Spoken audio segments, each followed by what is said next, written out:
Shabbat Shalom, aqui é a Cíntia do canal Falando do Eterno e hoje eu quero fazer um comentário bem breve a Parashá Balak. Hoje é um dia muito especial, um Shabbat muito especial, no qual a gente lê duas Parashot. A gente lê ao mesmo tempo a Parashá Hukat e a Parashá Balak. E agora o nosso calendário de Parashot passa a ser igual ao calendário de Israel. Diáspora e Israel estarão lendo as mesmas Parashot. E é interessante porque aparentemente, se nós pensarmos apenas no relato histórico, em nível Peshat, nós não vemos nenhuma conexão entre as duas Parashot. Mas se nós pensarmos em alguns aspectos revelados que podem ser aplicados à nossa vida dessa Parashá Balak, a gente vê que tem muito a ver com a Parashá Hukat. E que algumas das mensagens das duas Parashot, alguns dos ganchos para a aplicação prática dessas duas Parashot, são muito semelhantes. E eu queria falar com vocês sobre um desses aspectos, eu vou ser breve, duas Parashot. Eu queria falar sobre o rei Balak, um rei inteligente. Esse rei, ele tinha duas características com as quais nós devemos aprender. E que vão nos ajudar muito a vivermos uma vida que agrada ao Eterno, a vivermos uma vida bem-sucedida, tanto espiritualmente como materialmente. A primeira das características desse rei era a proatividade. Eu quero ler aqui. Está lá em Números 22, versículo 2. E viu Balaque tudo o que fez Israel ao Emoreu, e temeu Moabe muito ao povo, porque era numeroso. Enfastiou-se Moabe por causa dos filhos de Israel. E disse aos anciãos de Midian: agora lamberá essa multidão tudo quanto houver ao nosso redor, como boi lambe a árvore do campo. E Balaque, filho de Tsippor, era rei de Moabe naquele tempo. Esse rei era extremamente proativo. Ele não esperou que o povo de Israel o ameaçasse pessoalmente, diretamente, mas ele observou o que estava acontecendo à sua volta e tomou providências. Ele tomou duas providências, a gente vai ver já. Mas no que a gente aplica isso na nossa vida?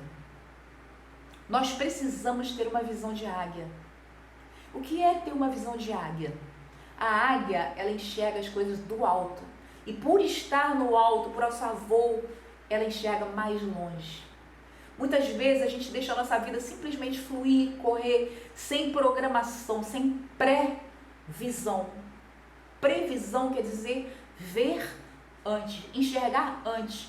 Quais são as dificuldades pelas quais a gente vai passar e quais são as necessidades que nós vamos ter, para que nós possamos agir de forma proativa e vencer naquilo que nós precisamos vencer.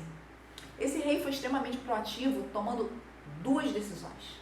A primeira foi se aliar com um rei, o rei de Midian, com o qual, na verdade, ele não era amigo. Mas tendo em vista que ele teria um inimigo maior e que seria um inimigo comum aos dois, ele resolveu fazer uma aliança com o outro povo para que juntos pudessem vencer Israel. A segunda característica desse rei era a visão espiritual. Esse rei entendeu que as guerras, elas não são vencidas com armas. As guerras não são vencidas com a força do braço. As guerras não são vencidas com violência, mas as guerras são vencidas no mundo espiritual. E aí você vai se lembrar que na Parashá Hukat eu falei sobre o poder da palavra, quando eu falei do erro de Arão e Moshe. Esse rei tinha uma visão espiritual e ele entendia que antes de qualquer poderio bélico, o que venceria Israel seria uma maldição da parte de um profeta de Deus, de alguém ligado a Deus, no caso, o feiticeiro Bilam. A palavra proferida na terra colocando na realidade material a vibração que decretaria a derrota daquele povo em nome do Eterno. E aí esse rei, porque ele é inteligente, porque ele entende como as coisas realmente acontecem, ele vai atrás do homem que, segundo a ótica dele, teria o poder de fazer derrotar Israel pelo seu vaticínio, pela sua profecia, pela sua palavra confirmada pelo Espírito Santo. Quantas vezes nós não entendemos isso?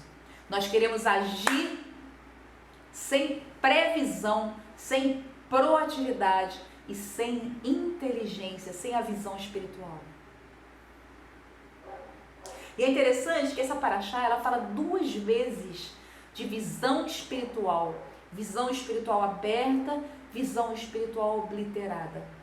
Esse príncipe, esse rei, Balaque, ele tinha visão espiritual, embora ele servisse aos deuses errados.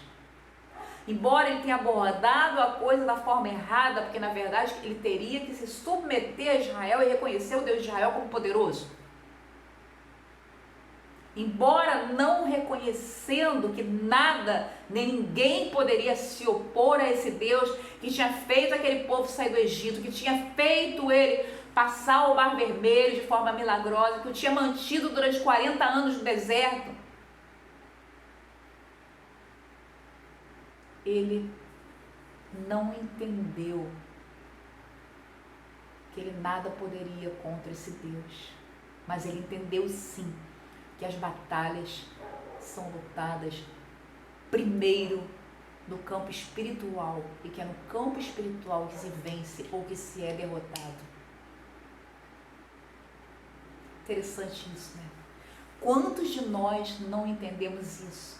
Quantos de nós temos um olhar simplesmente horizontal e não olhamos para o alto e não pedimos ajuda e não lançamos a palavra de oração, tefilá, que nos vai fazer vencer as nossas circunstâncias, as nossas dificuldades, os nossos inimigos? Esse rei, embora um goi, embora blasfemo, embora idólatra, ele entendeu isso.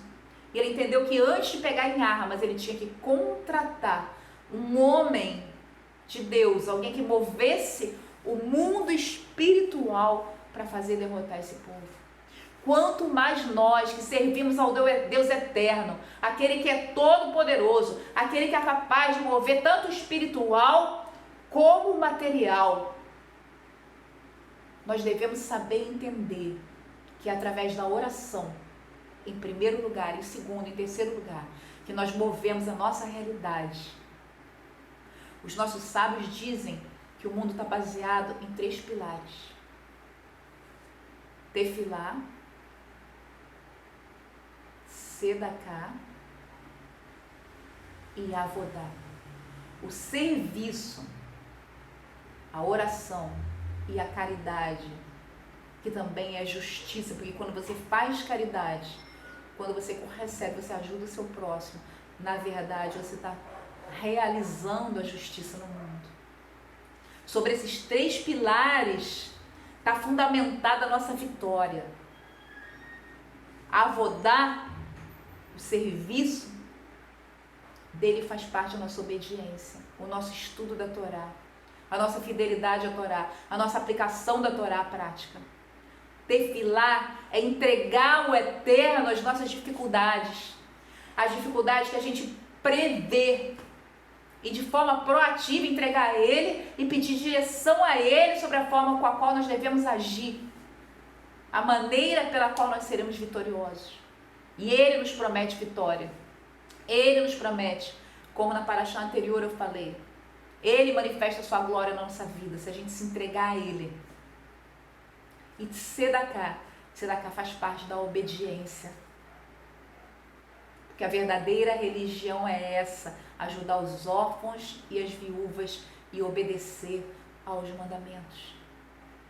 Mas é interessante que essa paraxá fala logo um pouquinho mais tarde também sobre a questão da visão espiritual. Bilam parte por concessão do Eterno, não por vontade, mas por concessão. Ele parte em cima daquela jumentinha e o anjo se interpõe 3 vezes no caminho dele. A jumenta, gente, a jumenta vê e ele não vê. Um jumento, e não é por acaso que é um jumento que está aqui no relato, e também não é por acaso que jumento é o símbolo da burrice. Não se sabe por quê, porque na verdade um jumento é um animal inteligente. É o símbolo da visão obliterada. E no entanto é um jumento que tem a visão espiritual aberta, que vê o anjo e que salva a vida de Bilam, enquanto Bilam tem os olhos totalmente fechados pela sua ganância, pela sua corrupção.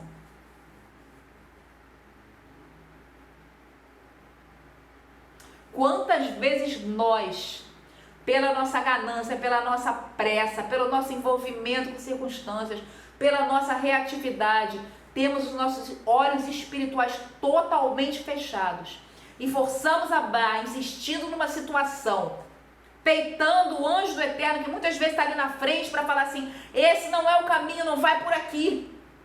Mas nós não queremos ouvir, os nossos olhos estão fechados. Aquilo que o Eterno fala, porque nós queremos, as nossas compulsões querem, o nosso subconsciente quer, o nosso desejo de receber somente para nós mesmos quer. São tantos os fatores que nos empurram a entrarmos por caminhos que muitas vezes nos parecem certos, mas cujo fim são caminhos de morte, caminhos de afastamento do Eterno. E muitas vezes até aquilo que uma jumenta vê, nós não vemos. Que nós possamos pedir ao Eterno constantemente para que Ele nos abra os olhos e para que Ele nos mostre qual é o caminho que Ele quer que a gente siga.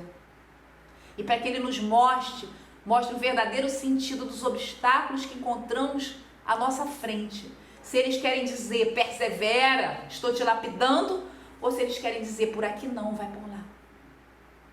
Um ótimo norte, um ótimo filtro que nós temos em relação a isso é a Torá. A Torá é o melhor filtro que existe na face da terra.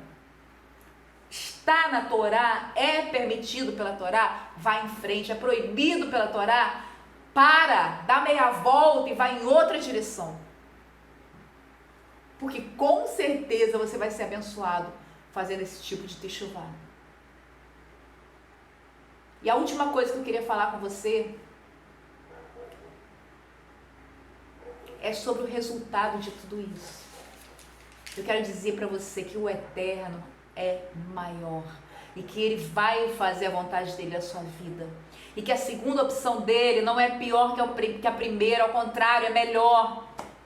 E que a terceira opção dEle não é pior que a segunda, ao contrário, é melhor. Esse homem foi contratado para amaldiçoar o povo de Israel, mas ele acabou abençoando várias vezes esse povo. O Eterno transformou maldição em bênção. Mas havia uma condição para que ele fizesse isso. Foi o que ele disse. O que o Eterno mandar eu falar, eu falarei. Se você tiver no seu coração a obediência ao Eterno, você pode ter certeza que a segunda opção do Eterno na sua vida vai ser melhor que a primeira. A glória do segundo tempo será maior do que a primeira. E que a terceira será maior que a segunda. E que a quarta será maior do que a terceira. E que sempre vai haver esperança de algo melhor no seu futuro. E que você deve confiar nisso. Apegar-se ao Eterno. Obedecer a sua palavra. E ter certeza. Como diz lá em Jeremias, só eu sei os planos que tenho para vós, planos de bem e não de mal, para vos dar o fim que esperais. Que a gente possa confiar nisso, que a gente possa se apegar a Ele, que a gente possa ter uma visão espiritual de tudo que nos acontece, saber que isso aqui é só 1%, 99% é o mundo espiritual. E o mundo espiritual e tudo que a gente lança nele, pelos nossos acertos, pelos nossos erros, se reflete na nossa vida, porque aquilo que a gente planta, a gente vai colher. Que a gente possa ter olhos abertos, como esse rei, embora inimigo de Israel, embora idólatra, teve, na certeza de que é no espiritual que as nossas guerras são vencidas. Shabbat Shalom.